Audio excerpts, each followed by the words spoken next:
ठाकरेंच्या शिवसेनेचे माजी खासदार विनायक राऊत यांचा मुलगा नगरसेवक गीतेश राऊत यांच्यासह त्यांच्या संपूर्ण कुटुंबाविरोधात ठाण्यात गुन्हा दाखल।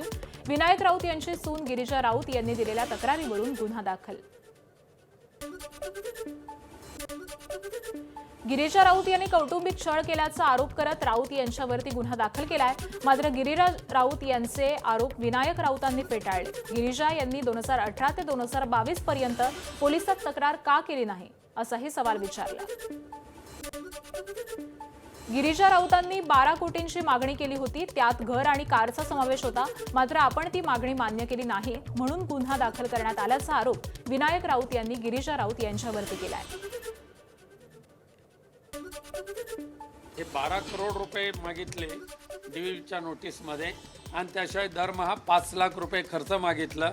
त्याशिवाय घर आणि गाडी ही मागणी तर कायमच ठेवलेली आहे आणि ही मागणी मान्य होणार नाही हे गृहीत लक्षात ठेवून तिने अशा पद्धतीचे खोटे नाटे आरोप आमच्यावर केलेले आहेत आणि ते आम्हाला मान्य नाहीत।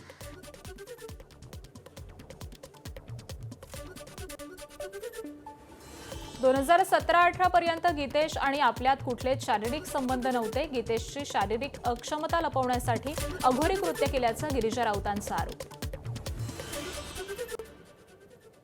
राजकीय दबाव तर तसं तो जास्ती असण्यापेक्षा जो एक मेंटल ट्रॉमा मला दिला जात होता, एक घरच्यांकडून जे प्रेशराईज केलं जात होतं, जसं नवरा मला मारहाण करून बोललेला आहे की माझ्या वडिलांनी 2 करोड रुपये इलेक्शनसाठी लावलेले आहे, तुझ्यामुळे त्यांच्या इमेजला जर धक्का गेला तर म्हणजे तू बघ तुझं मी काय करीन, असं सगळं म्हणजे इतकी त्याची विकृत वागणूक त्यांनी देऊन मला जे एक सर्टन असं ट्रॅप मोडमध्ये ठेवलेलं आहे की नॉर्मल लाईफ हे माझ्यासाठी नव्हतंच कधी। सो त्याच्यावरनं तुम्ही कल्पना करू शकता की काय ट्रॉमा त्यांनी मला या 7 वर्षात दिलेला आहे। राऊत कुटुंबियांनी 7 वर्ष माझा छळ केला, सून गिरिजा राऊत यांचा गंभीर आरोप। न्याय देण्याची पत्रकार परिषद घेऊन मागणी केली आहे। अमित शहांनीच मला भाजप प्रवेशाची ऑफर दिली, एकनाथ खडसे यांचा मोठा दावा। अमित शहांनी सांगितलं भाजप जॉईन करो, त्यांनी बोलावलं म्हणून दिल्लीला गेल्याची खडसे यांची माहिती। खडसेंना घेतल्यास लोकसभेची सीट पाडू अशी धमकी दिल्यानं प्रवेश रखडल्याचा खडसेंचा दावा।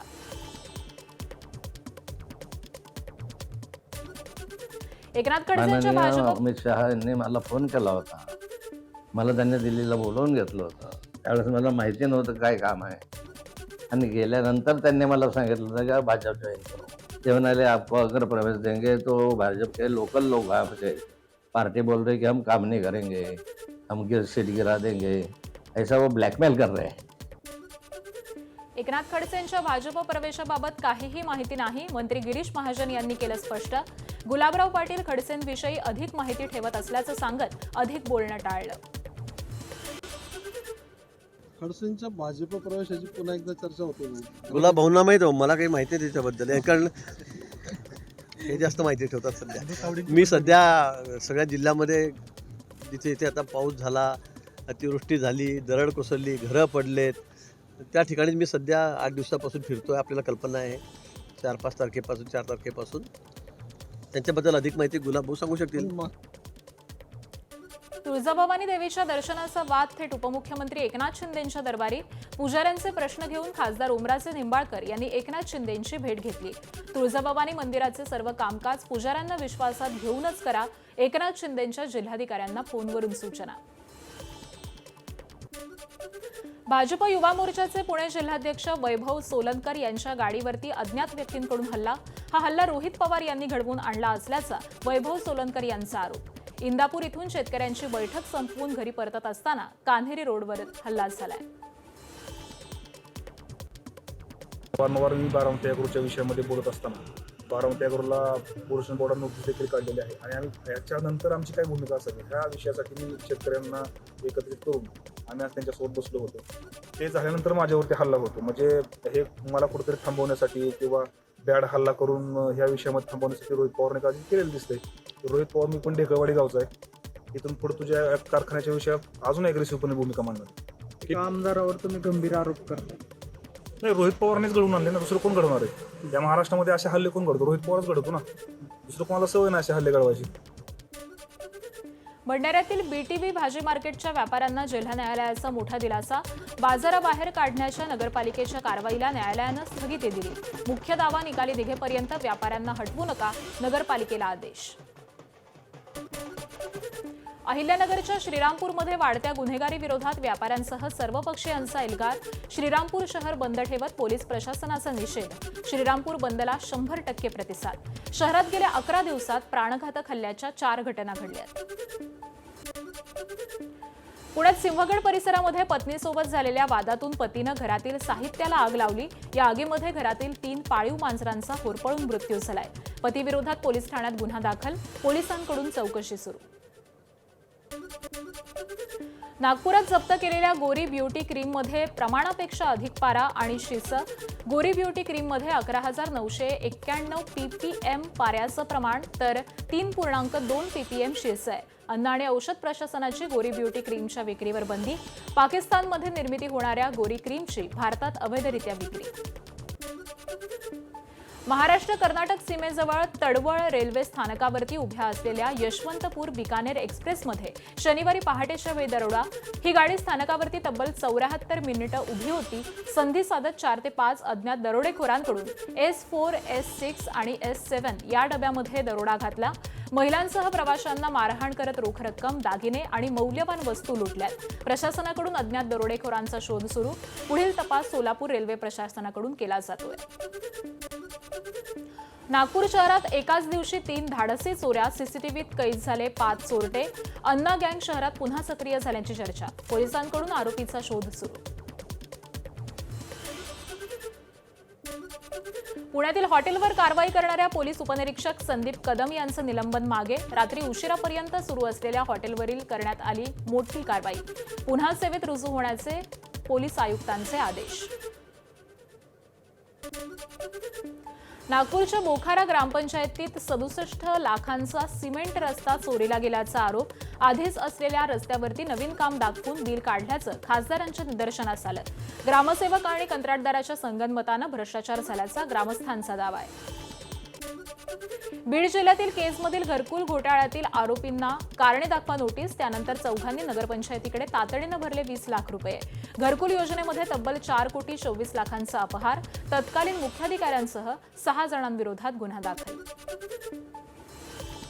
जळगावमध्ये रेशन कार्डच्या तयार करून देण्याच्या बहाण्यानं 30 वर्षीय महिलेचा विनयभंग. संतप्त महिलांनी संशयिताला चोप दिल्याचा व्हिडिओ व्हायरल.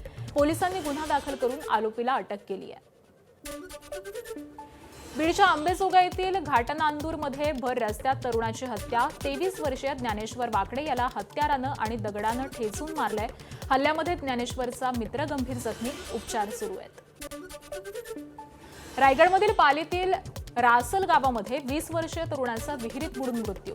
विघ्नेश तेलंगे असं मृत्यू झालेल्या तरुणाचं नाव आहे. मुंबईहून गावी सुट्टी करता हा आलेला होता. पालघर जिल्ह्यातील तांदुळवाडी किल्ला परिसरामध्ये भूस्खलन. परिणामी गडाकडे जाणारा मार्ग बंद आहे. त्यामुळे दुर्गप्रेमी आणि पर्यटकांना पुढील काही दिवस गडावरती जाणं टाळावं असं प्रशासनाचं आवाहन.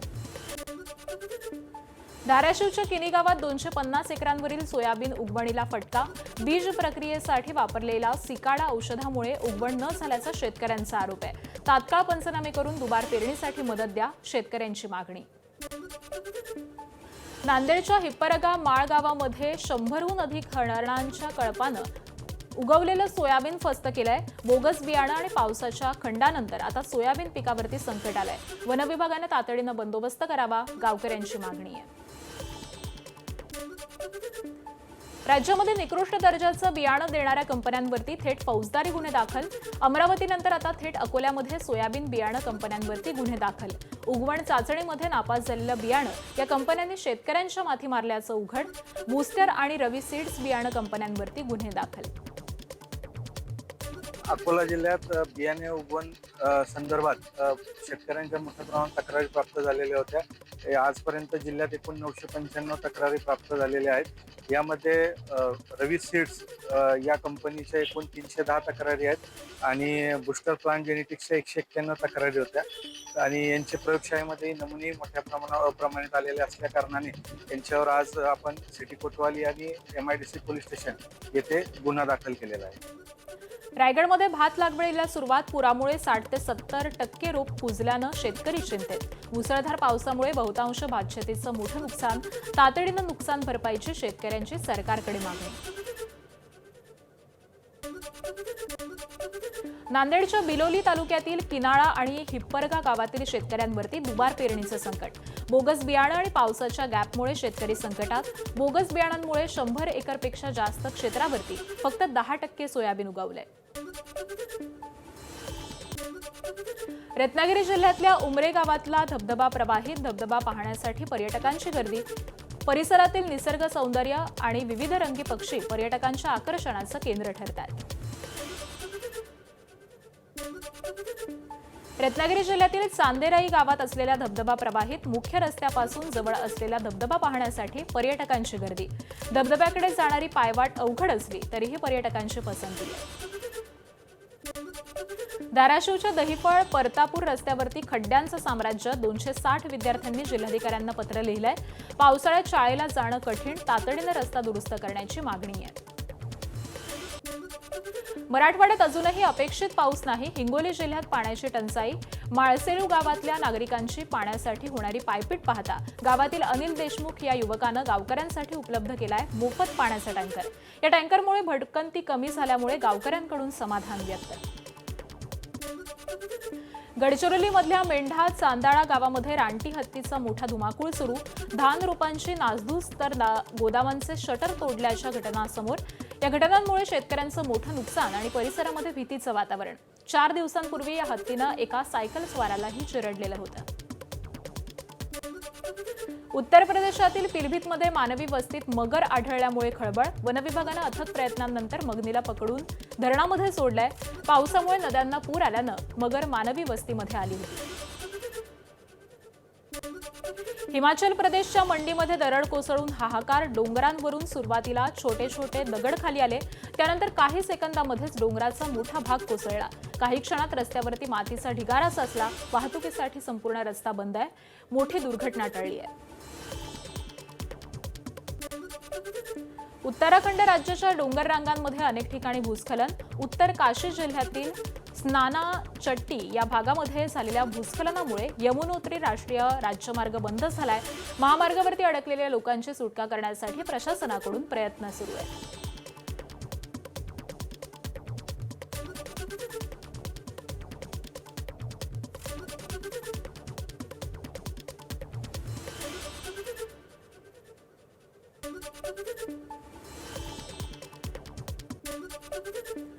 अनंतनागच्या पहलगाम, छत्रगुल आणि शांगस या भागामध्ये ढगफुटी. अचानक आलेल्या पुरामुळे शेतजमिनीचं मोठं नुकसान. पर्यटकांना हॉटेलमधून सुरक्षित बाहेर काढलंय.